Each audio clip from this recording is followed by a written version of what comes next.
بسم اللہ الرحمن الرحیم۔ السلام علیکم۔ میں ہوں محمد تحسین عباسی اور آپ دیکھ رہے ہیں میرا یوٹیوب چینل۔ ناظرین، بلوچ یکجہتی کونسل کی جو رہنما ہیں ماہرین بلوچ، جنہیں 7 اکتوبر کو کراچی ایئرپورٹ سے امریکہ جا رہی تھی، انہیں روک دیا گیا تھا، اور ماہرین بلوچ کے ساتھ جو طوفان بدتمیزی کی گئی تھی کراچی ایئرپورٹ پر اور پھر اس کے بعد کراچی ایئرپورٹ کے باہر سندھ پولیس کی جانب سے، تو وہ پریس کانفرنس میں تمام تفصیلات سے آگاہ بھی کر چکی ہیں تمام ہماری میڈیا کے دوستوں کو، اور پھر ان کا یہ بھی کہنا تھا کہ وہ عدلیہ سے رجوع کریں گی۔ تو گزشتہ روز انہوں نے سندھ ہائی کورٹ میں ایک پٹیشن دائر کی ہے وفاقی حکومت کے خلاف، اور انہوں نے وفاقی حکومت کو مورد الزام ٹھہرایا ہے کہ جبکہ ان کا ایگزسٹ کنٹرول لسٹ میں نام بھی نہیں تھا، اس کے باوجود بھی انہیں روکا گیا، اور پھر 6 گھنٹے تک ان کے ساتھ ایف آئی اے کے عملے نے جس طرح سے طوفان بدتمیزی کی، وہ بھی انہوں نے اس میں اپنی پٹیشن میں بتایا ہے کہ ایف آئی اے کے عملے نے انہیں بالکل شٹل کاک بنایا ہوا تھا۔ کبھی کہتے تھے کہ اس افسر کے پاس جائیں، کبھی کہا جاتا تھا دوسرے افسر کے پاس جائیں، اسی دوران ان کا پاسپورٹ بھی گم کر دیا گیا، اور پھر ان کے ساتھ بدتمیزی بھی کی جاتی رہی، ان کے سامان کی تلاشی بھی لی جاتی رہی، اور مختلف ان کو طریقوں سے دھمکانے کی کوشش بھی کی جاتی رہی۔ یہ تو تھے ایئرپورٹ کے اندر کے مناظر۔ پھر انہوں نے کہا کہ 6 گھنٹے کے بعد جب مجھے پاسپورٹ واپس کیا گیا تو ہم لوگ ایئرپورٹ سے باہر نکلے، اور باہر نکلے تو سندھ پولیس نے چند قدم کے فاصلے پر سندھ پولیس کی گاڑیوں نے ان کی گاڑی کو روکا، ان کی تلاشی لی گئی، اور ان کے ساتھ طوفان بدتمیزی کی گئی، اور پھر انہوں نے اپنی پریس کانفرنس میں یہ بھی کہا کہ ان کی شلواریں کھینچی گئی، اور ان کے جو دیگر ساتھی تھے ان میں سیمی دین بلوچ تھی ساتھ ان کے، اور دیگر ایک خاتون تھی، ان کے ساتھ بھی بدتمیزی کی گئی، ان کی گاڑی کو چھین لیا گیا، اس وقت ان کا موبائل بھی چھینا گیا، اور ان کا پاسپورٹ، ان کے ٹکٹ بھی چھین لیے گئے، اور انہوں نے کہا کہ میں بے یارو مددگار، ہم لوگ رات کی تاریکی میں روڈ پر کھڑے تھے، اور اس وقت جو تھی صورتحال یہ تھی کہ ہمارے پاس کوئی رابطے کا بھی ذریعہ نہیں تھا۔ ہمارے ساتھ جس طرح سے پولیس نے جو زیادتی کی سندھ پولیس نے، اور اس کے ساتھ ساتھ پھر انہوں نے یہ بھی بتایا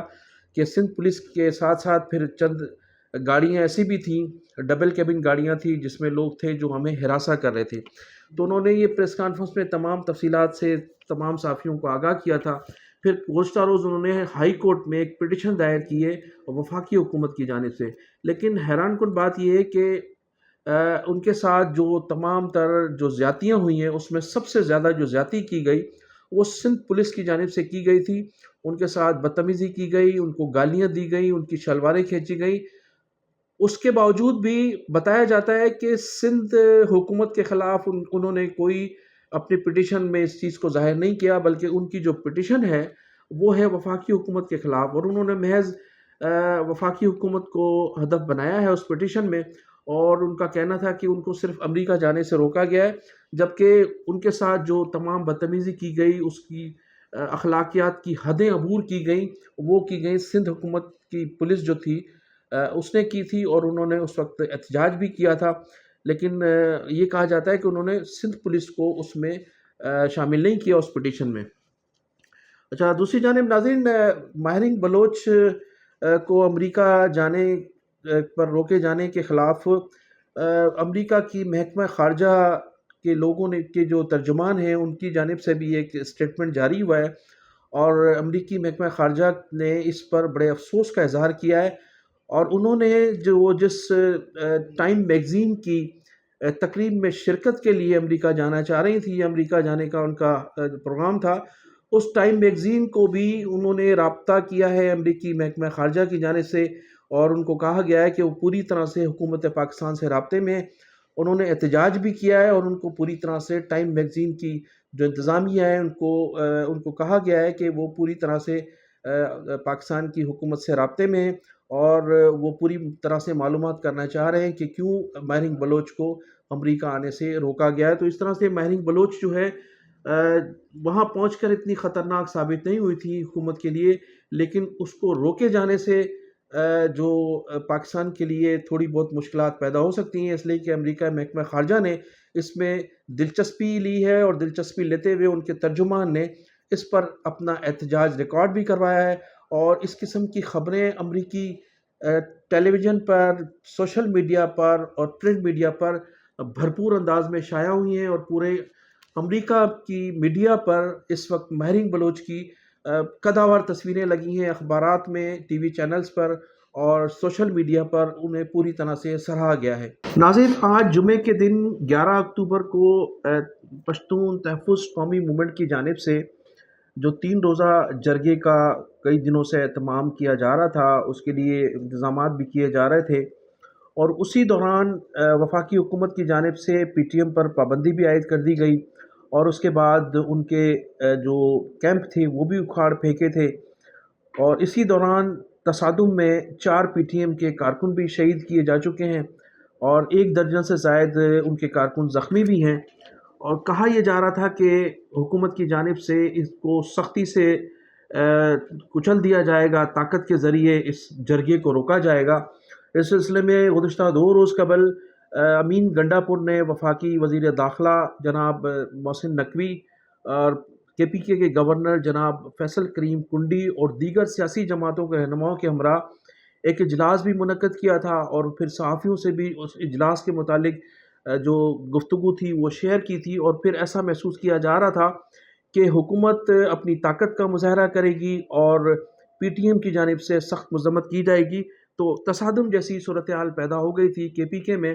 اور پورے کے پی کے میں جو لوگ تھے وہ 11 اکتوبر کو دیکھ رہے تھے کہ آخر کیا ہونے جا رہا ہے، لیکن رات کو تقریباً 2 بجے کے بعد امین گنڈا پور نے پی ٹی ایم کے رہنما جناب منظور پشین کو سی ایم ہاؤس بلایا، اور بلانے کے بعد ان سے مذاکرات کیے۔ مذاکرات کے فوری بعد پھر صحافیوں سے گفتگو کرتے ہوئے امین گنڈا پور جو وزیر اعلیٰ کے پی کے ہیں انہوں نے اور پھر منظور پشین نے کہا کہ آج کسی بھی صورت میں جرگہ ہوگا، اور جرگہ جو ہے وہ پرامن ہوگا، اور جرگے میں کوئی ایسے فیصلے نہیں کیے جائیں گے جس سے ہماری پاکستان ہمارے حکومت کو یا ہماری پاکستان کی سالمیت کو نقصان پہنچے۔ تو انہوں نے کہا کہ جرگہ جو ہے وہ پختونوں کی روایت ہے، جرگہ کسی بھی صورت نہیں روکا جائے گا۔ اس کی مکمل طور پر امین گنڈا پور نے حمایت کی۔ 2 روز قبل وہ چیف منسٹر ہاؤس میں بیٹھ کر وفاقی وزیر داخلہ کے ساتھ کچھ اور گفتگو کر رہے تھے، پھر منظور پشین کے ساتھ جو تھی ان کی گفتگو کچھ اور تھی۔ اب یہ جو ہے کل تک تو یہ محسوس ہوتا تھا کہ شاید امین گنڈا پور صاحب کی کوئی کمٹمنٹ ہو گئی ہے وفاقی حکومت سے، لیکن جب منظور پشین کو رات کو بلایا گیا تو پھر اس میں محسن نقوی صاحب نے کہا کہ ہم کسی بھی صورت میں اس جرگے کو منعقد نہیں کرنے دیں گے، اور جبکہ امین گنڈا پور جو تھے آج صبح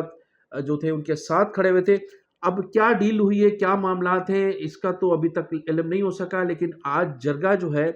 پوری طرح سے کامیاب ہوا۔ جرگے میں ہزاروں کی تعداد میں لوگ موجود تھے، جرگہ پرامن بھی تھا، لیکن کارکن جو تھے مشتعل تھے، اور وہاں جو لوگ جن لوگوں نے تقریریں کی ہیں ان کا سب سے پہلا تو مطالبہ یہ تھا کہ گزشتہ روز جو ہمارے کارکن شہید کیے گئے ہیں ان لوگوں کو فل فور گرفتار کیا جائے، اور ان لوگوں کو کیفر کردار تک پہنچایا جائے۔ جس شخص نے بھی وہاں آج جرگے میں تقریر کی یا جس نے بھی اپنے خیالات کا اظہار کیا، سب سے پہلے ان کا یہی مطالبہ تھا کہ جن لوگوں نے بھی اس جرگے کو سبوتاژ کرنے کی کوشش کی، گزشتہ کئی روز سے اس کو سبوتاژ کرنے کے لیے ان کے کیمپ اکھاڑ دیے گئے تھے، کارکنوں کو گرفتار کیا جا رہا تھا، کارکنوں پہ فائرنگ کی گئی تھی، ان تمام لوگوں کو منظر عام پر لایا جائے اور ان تمام لوگوں کو گرفتار کر کے کیفر کردار تک پہنچایا جائے۔ سب لوگوں کا سب سے پہلے یہی مطالبہ تھا، اور آج جو جرگے کی کارروائی تھی وہ زیادہ تر لوگوں کا یہی کہنا تھا کہ ان لوگوں کو سب سے پہلے گرفتار کیا جائے جن لوگوں نے کوشش کی تھی کہ اس جرگے کو کسی طرح سے ناکام بنایا جائے۔ اب گزشتہ روز جو آئندہ جو 2 روزہ جرگہ منعقد ہونے جا رہا ہے تو اس میں بتایا جاتا ہے کہ مزید لوگوں کی شرکت کا امکان ہے، اور کل اور پرسوں جو جرگہ ہوگا اس میں مزید لوگ شرکت کریں گے۔ تو اس حوالے سے سوالات اٹھائے جا رہے ہیں امین گنڈا پور کی طرف، کیونکہ امین گنڈا پور نے جو وفاقی وزیر داخلہ محسن نقوی اور کے پی کے گورنر کے ساتھ جو مل کر ایک پریس کانفرنس کی تھی اور جو اجلاس کیا تھا، اس میں پی ٹی آئی جو ہے وہ 2 حصوں میں تقسیم ہو گئی تھی، اور ان کا جو مخالف دھڑا ہے وہ یہ سوالات اٹھا رہا ہے کہ آیا اس وقت جو اجلاس کیا گیا تھا کے پی کے کے سی ایم ہاؤس میں، اس کا کیا مقصد تھا، اور پھر رات کی تاریکی میں اس کو منظور پشین صاحب کو بلا کر پرمیشن دی گئی، اور پرمیشن کے بعد جو ہے یہ جرگہ منعقد کیا گیا۔ آیا کیا جرگہ روکنے کی جو کوشش کی گئی تھی وہ وفاقی حکومت کی جانب سے کی گئی تھی، اور پھر جرگے کی پرمیشن کیا عمران خان کی جانب سے دی گئی ہے؟ اب یہ سوالات اٹھ رہے ہیں، اور امین گنڈا پور جو ہیں وہ اس وقت کے پی کے میں متنازع شخصیت نظر آ رہے ہیں۔ تو ناظرین، اب 2 روزہ جو جمرود میں یہ جو جرگہ منعقد ہو رہا ہے، اس حوالے سے مزید خبریں آپ کو انشاءاللہ تعالی آئندہ بلاگ میں دیں گے۔ تو میں انہی الفاظ کے ساتھ آپ سے اجازت چاہوں گا۔ آپ میرے چینل کو سبسکرائب بھی کیجیے گا، اور کمنٹ سیکشن میں جا کر اپنی قیمتی رائے کا اظہار ضرور کیجیے گا۔ پاکستان زندہ باد، پاکستان پائندہ باد۔